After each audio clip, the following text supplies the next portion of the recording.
Ramula Rai,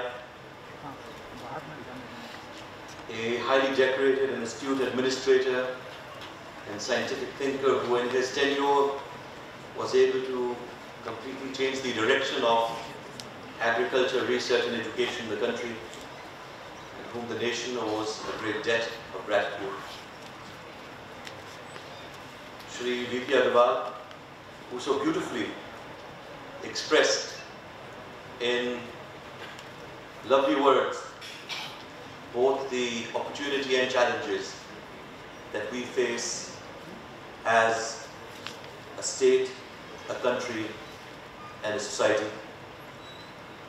and who has been one of the driving forces behind the Rajasthan Science Congress, together with his colleague Shri Tarun Kumar Jain, who we are missing today, of Vigyanik Drishtikon Society.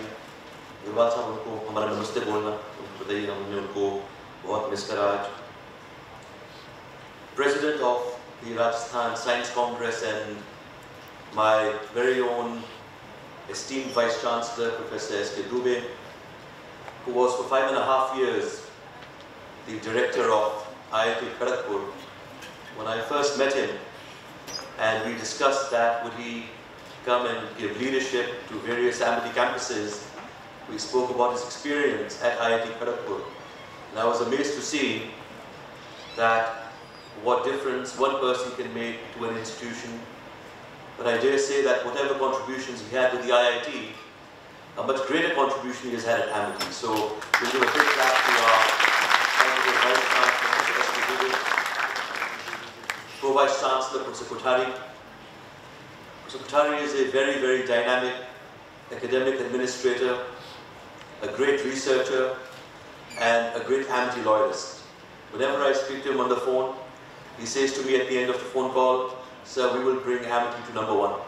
I appreciate this a lot. He's also a person who has converging technologies on the mind. It's a very important area that we are not in scientific silos, but we are converging, and not only at Rajasthan University earlier, but also at Amity University here in Jaipur. He has launched programs in converging technologies, which I believe will be a hallmark for scientific thought in times to come. Mr. Kothari, I congratulate you for your new programs that you've launched today. D.D. Shukla, who is the head of the organizing committee, I knew him earlier as the director of our School of Engineering and Technology, but today I must say I may also call him a miracle man, because to bring together 1,600 registrants for a science congress in Rajasthan from so many institutions all over the country and abroad. I was going through every name of the people who are coming, both as speakers and as registrants to the conference, and the diversity of people that are coming here and speaking and sharing their views is extraordinary. I know that the kind of effort it takes to organize such an event. Dr. Shukla, I think big clap for you.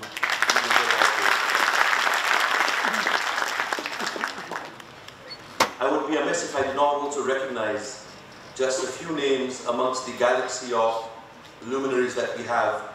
But I was so happy to meet in the morning Dr. K.J. Ramesh and Dr. L.S. Rathore, who are both here, who are from a similar department and area as our own Vice Chancellor. Professor Dubey, as we all know, is a great expert in the nation in atmospheric science and technology, and with a particular interest in predicting adverse climate. And Mrs. Stuart Davis is here from the US Embassy. In the recent weeks, we've had hurricanes impacting the south and southeast of the US and parts of the Caribbean, including Puerto Rico. Mr. Dubey, had I known in time, I would have sent you to the US to help in any way that you could to predict the adverse climate changes, and we wish all the best in the recovery efforts. But in this vein, I also welcome Mrs. Stuart Davis, Director of Programs of the US Embassy. It is a pleasure that you're here with us as well. There are a large number of scientific experts, Bhatnagar awardees. I know where you are. I appreciate your being here. My faculty and staff, deans and directors of the Amity University, young researchers and students from all over the country, honored guests, what a pleasure to be here with all of you in the inaugural function of the Rajasthan Congress here at our own Amity University, Rajasthan.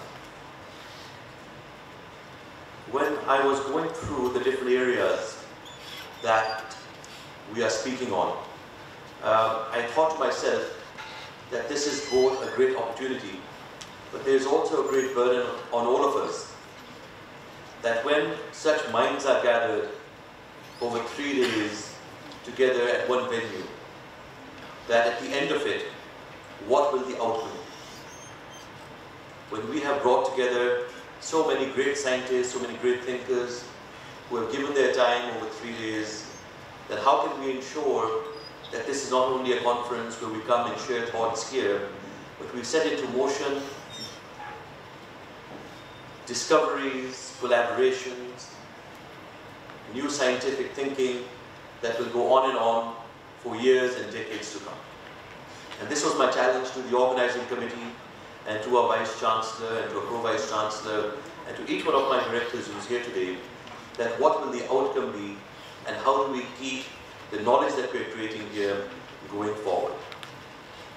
So we have decided that at the end of the conference we will be putting together a white paper, a policy paper that will be bringing not only the government of Rajasthan, but also to the Minister of Science and Technology at the center. We know him very well. He in fact would have been here himself had he not been very much otherwise occupied for other programs. But we will bring the ideas that we generate here to thought leaders all over the country. And I've asked not only for a white paper to be created, but where is Manish Sharma? From Aseem, you're there. Have we created the video studio?